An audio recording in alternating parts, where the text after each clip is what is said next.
This week's tip of the week, we're going to look at converting text, dynamic single line text, to multi-line text. This becomes useful, especially in this case, these details.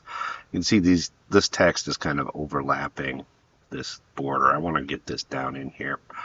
To do that with these two D texts, you'd normally have to come in here, copy this out, go to the next one, paste in.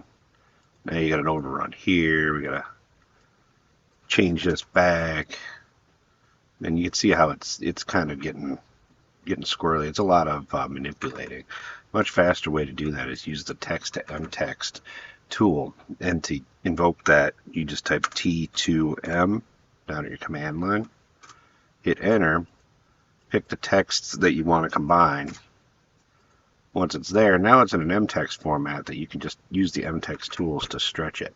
So now we've gotten that inside this border.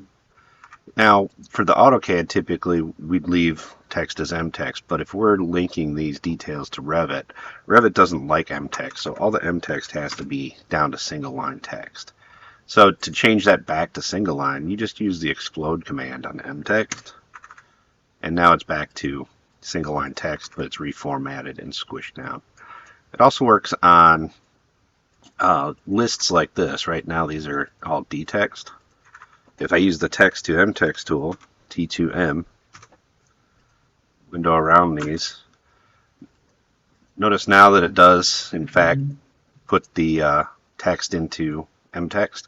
It did lose my spacing, but that's an easy fix too. So maybe I wanted to make this a little smaller, right? Or maybe I had a line there, a carriage return I didn't need, like maybe this unit was here and I want it just to be on a single line. So I can go like that. Now before I explode this text back to the single lines, I'm just going to go inside the editor, hit enter. Now what happens is I get the 2. But if I hit enter again, that goes away. Then I can backspace it. And I can just keep doing that. Enter, enter, backspace.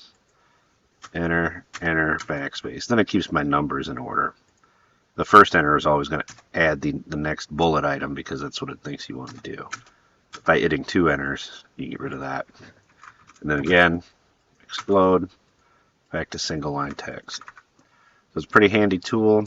Makes editing a lot faster for multi-line stuff.